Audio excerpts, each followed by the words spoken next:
Charly is a 1968 movie based upon the 1959 novel Flowers for Algernon. Written by Daniel Keyes, it follows a middle-aged, mentally handicapped man who undergoes drastic brain surgery in hopes to become more intelligent. The film was a box office success and generally well received by critics at the time, although some questioned its takes on mental illness and liberal use of cinematic effects. The adaptation was better accepted when it was initially released than it might be today, and the film is missing some major aspects brought out in the book, but is effective in bringing the story to life and in raising some significant questions about how we deal with mental illness, such as the one posed by Charly in this scene.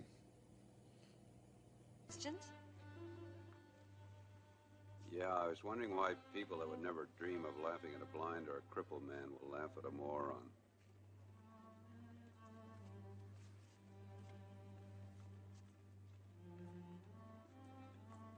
What happened? My friends at the bakery got up a petition and they got fired.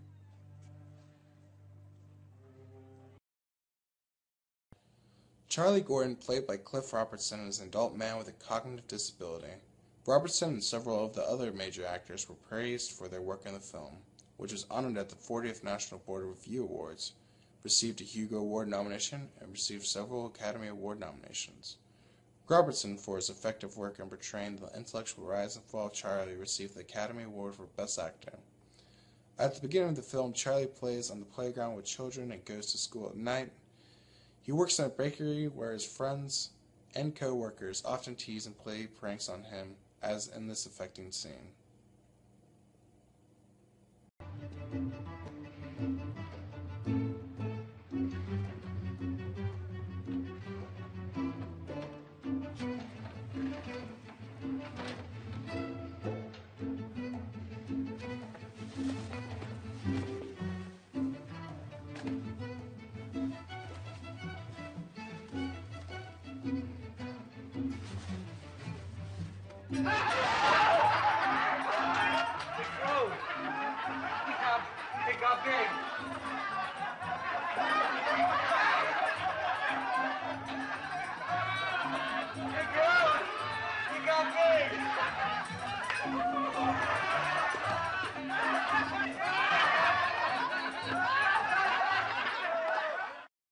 His teacher, Alice Kenyon, played by Claire Bloom, asks him to come to the university where she works. While there, Charlie has his intelligence tested by competing against a mouse named Algernon to find the quickest way through a maze.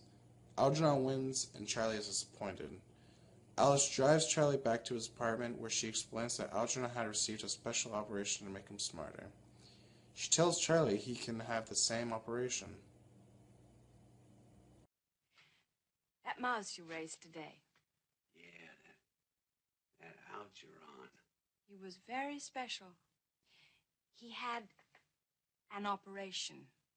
When it was over, he was smarter. The doctors are ready to try that operation on a man. They're ready to choose someone now. That's why you had all those tests. Charlie is approved for and has the operation. At the time, he is no smarter, which frustrates him. Alice begins to tutor him, and he begins to grow in intelligence and in his attraction to Alice. Charlie, I'm going to show you some pictures. Look at me. What happened in this picture? What do you see? Is there something missing? No. I want you to make up a story about these people. Well, I can't make up a story about people I don't know, Miss Kenyon. Yes, you can. You can make believe. Charlie's intellectual growth causes problems for him at the bakery week. He can no longer be the butt of jokes. We see the results of this in the next scene, which, like the previous clip, makes use of the split-screen effect for which the movie was criticized. Hey, Charlie, that was perfect. Great, I love that. I didn't hear you could have done better, right? He couldn't have done better than that. It was great.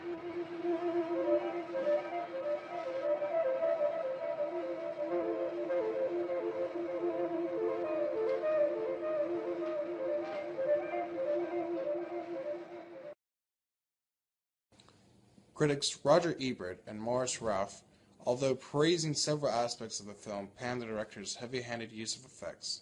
The split screen is used in several scenes, such as this one, during which Alice is challenged about her relationship with Charlie.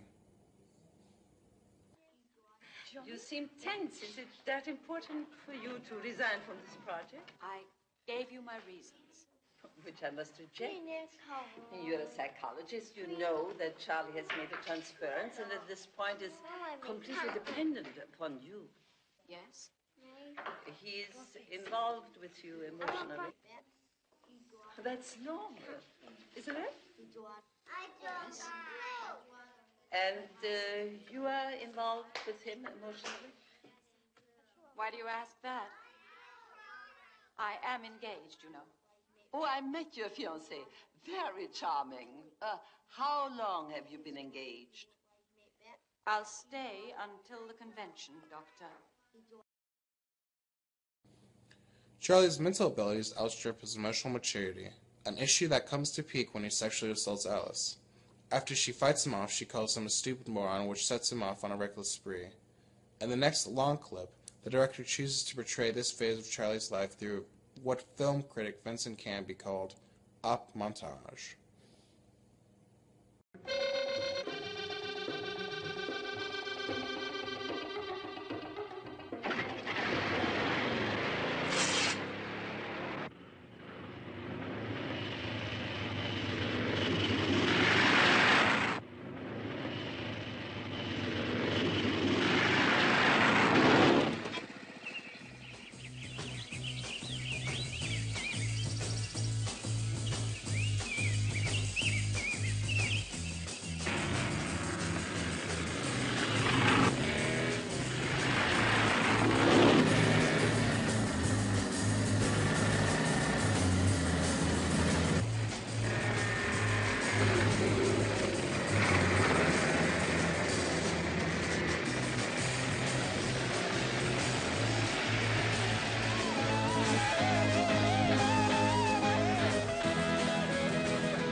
Elements of this movie were sometimes compared to classic films.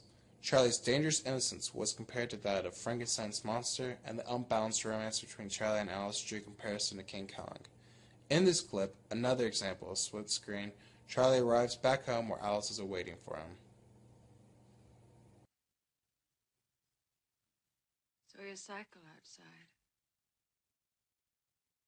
It's for sale.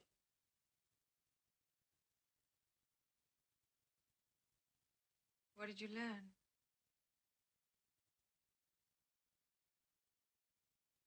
I'm back. What did you learn? I'm here.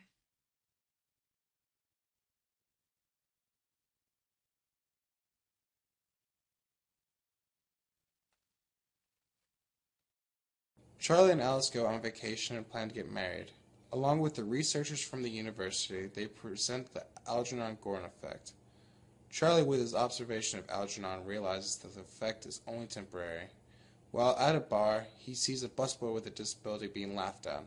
The scene makes use of quick zooms for dramatic effect. The scene itself is well-written and expertly acted, so it does not need the extra drama provided by the technique.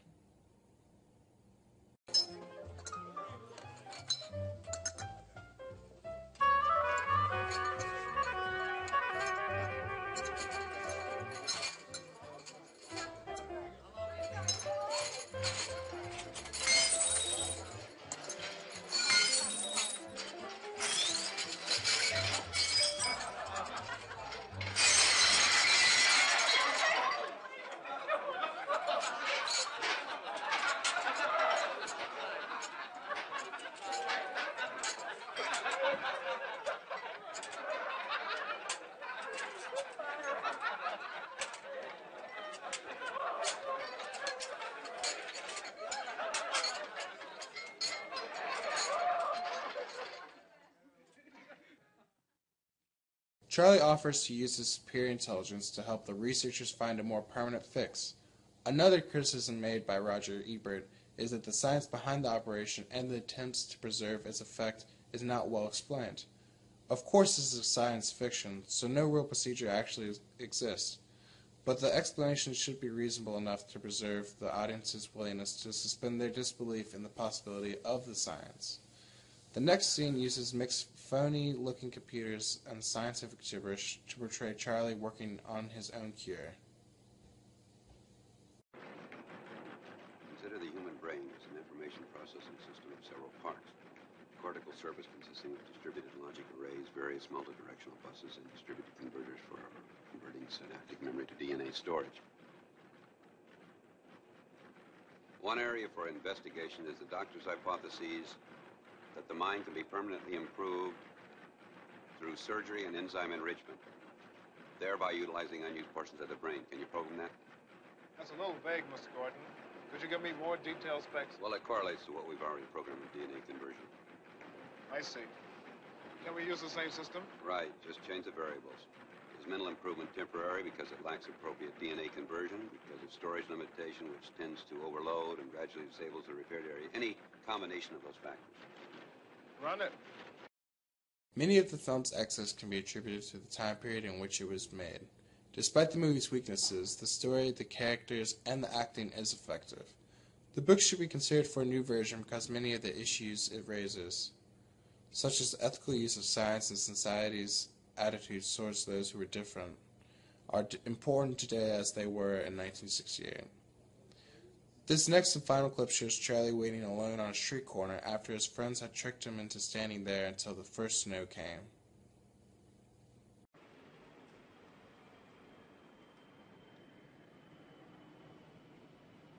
Hey, buddy, what you doing? What you doing? Waiting for it to snow. Let's go.